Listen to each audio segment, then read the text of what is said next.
പരിശുദ്ധ പരമ ദിവ്യകാരുണ്യത്തിന് എന്നേരവും ആരാധനയും സ്തുതിയും പുകഴ്ചയും ഉണ്ടായിരിക്കട്ടെ. ആമേൻ. ഈശോയിൽ ഏറ്റവും പ്രിയപ്പെട്ടവരെ, എറണാകുളത്ത് ഒരു കൊച്ചുകുട്ടിയുടെ നാവിൽ യേശുവിൻ്റെ തിരുശരീരവും തിരുരക്തവും പരിശുദ്ധ കുർബാനയിൽ ആയിത്തീർന്നത് ഇന്ന് ലോകം മുഴുവനും ഒരു അത്ഭുതമായി ആഘോഷിക്കുകയാണ്.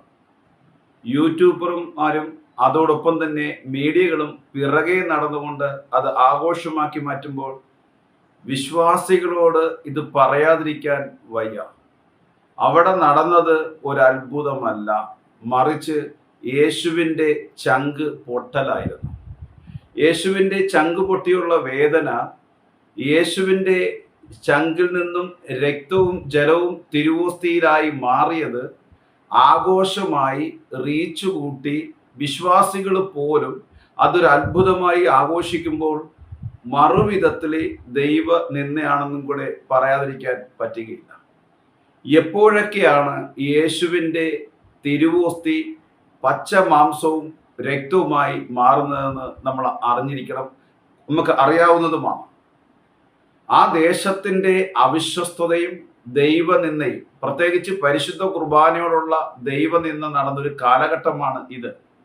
പരിശുദ്ധ കുർബാനയുടെ പേരിൽ എറണാകുളം ടൗണുകളിലേക്കും തെരുവുകളിലേക്കും വിശ്വാസികളും അജപാലകരും തെരുവിലിറങ്ങിയ ഒരു കാലഘട്ടമായിരുന്നു.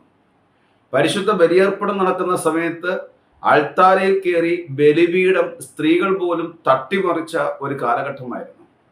യേശുവിൻ്റെ ചങ്ക് പൊട്ടിയ വേദന അന്നേ ഉണ്ടായിരുന്നു. ഒരു കാലഘട്ടത്തിൽ ബ്ലാക്ക് മാസുകാരും ദൈവനിഷേധികളും പരസ്യമായി രഹസ്യമായും പരിശുദ്ധ കുർബാനയെ അവഹേളിച്ചുവെങ്കിൽ ഈ കാലഘട്ടത്തിലെ വിശ്വാസികളിലൂടെയും അജപാലകരിലൂടെയും പരിശുദ്ധ കുർബാന നിന്ദിക്കപ്പെട്ട ഒരു കാലഘട്ടമാണ്. ഈ നിന്ദിക്കപ്പെട്ട ഒരു കാലഘട്ടത്തിൽ അതേ എറണാകുളം ജില്ലയിൽ തന്നെ ഒരു കൊച്ചു പെൺകുട്ടിയുടെ നാവിൽ പരിശുദ്ധ കുർബാനയിൽ മാംസവും രക്തവുമായി മാറിയെങ്കിൽ അതിൽ സ്വർഗം തരാനിരിക്കുന്ന ഒരു മെസ്സേജ് ഉണ്ട്. ഈശോ ഹൃദയം പൊട്ടി തകരുകയാണ്.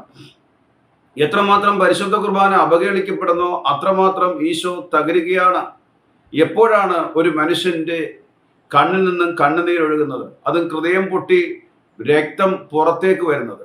വേദന താങ്ങാൻ പറ്റാതെ വരുമ്പോൾ, മാനസിക സംഘർഷതകൾ താങ്ങാൻ പറ്റാതെ വരുമ്പോൾ അത് രക്തത്തിൻ്റെ രൂപത്തിലും കണ്ണുനീരിൻ്റെ രൂപത്തിലേക്കും അത് പുറത്തേക്ക് വരും. ഇന്ന് അനേകം മനുഷ്യര് യേശുവിൻ്റെ വേദനകൾ പോലും, യേശുവിൻ്റെ ഹൃദയം പൊട്ടൽ പോലും ആഘോഷമാക്കി മാറ്റി പണം സമ്പാദിക്കുവാൻ വേണ്ടി റീച്ചുകൾ വരെയും കൂട്ടിക്കൊണ്ടിരിക്കുകയാണ്. യഥാർത്ഥ വിശ്വാസികൾ തിരിച്ചറിയേണ്ട ഒരു കാര്യം ഇതാണ്: ഈശോ എവിടെയെല്ലാം കരഞ്ഞിട്ടുണ്ടോ, ഈശോ എവിടെയെല്ലാം നെടുവീർപ്പെട്ടിട്ടുണ്ടോ, ഈശോ എവിടെയെല്ലാം രക്തം ചിന്തിയിട്ടുണ്ടോ, അവിടെയെല്ലാം ആ ദേശത്തിൻ്റെ പാപത്തിൻ്റെ ഗുരുതരാവസ്ഥ വളരെ വലുതാണ്. ആ ദേശത്തിൻ്റെ പാപം വളരെ വലുതാണ്. അങ്ങനെയെങ്കിൽ ഏറ്റവും കൂടുതൽ ദൈവനിന്ദയും പരിശുദ്ധ കുർബാനയുള്ള നിന്ദയും അവഹേളനയും അപഹാസങ്ങളും നടന്ന ഒരു കാലഘട്ടം ഈ കാലഘട്ടത്തിലാണ്.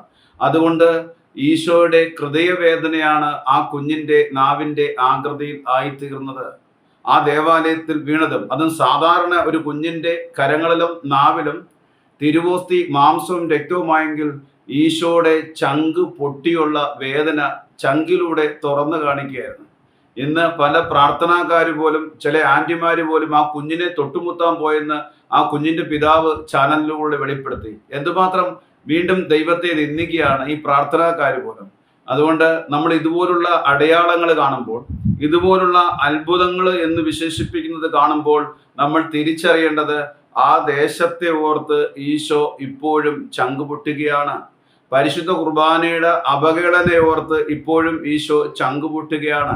അതിനാൽ വിശ്വാസികൾ തിരിച്ചറിയട്ടെ, ഇത് കാണുമ്പോഴും കേൾക്കുമ്പോഴും ഈശോയുടെ ചങ്കിൻ്റെ വേദനയെ ഓർത്ത് ആ ദേശത്തിന് വേണ്ടിയും ലോകം മുഴുവനിലും പരിശുദ്ധ കുർബാനയെ അവഹേളിക്കുന്ന ഓരോ വ്യക്തികൾക്ക് വേണ്ടിയും കരുണയ്ക്ക് വേണ്ടി പ്രാർത്ഥിക്കുക. ഈ വെളിച്ചം എല്ലാവരിലേക്കും എത്തട്ടെ എന്ന് ഞാൻ പ്രാർത്ഥിക്കുന്നു. ആമേൻ.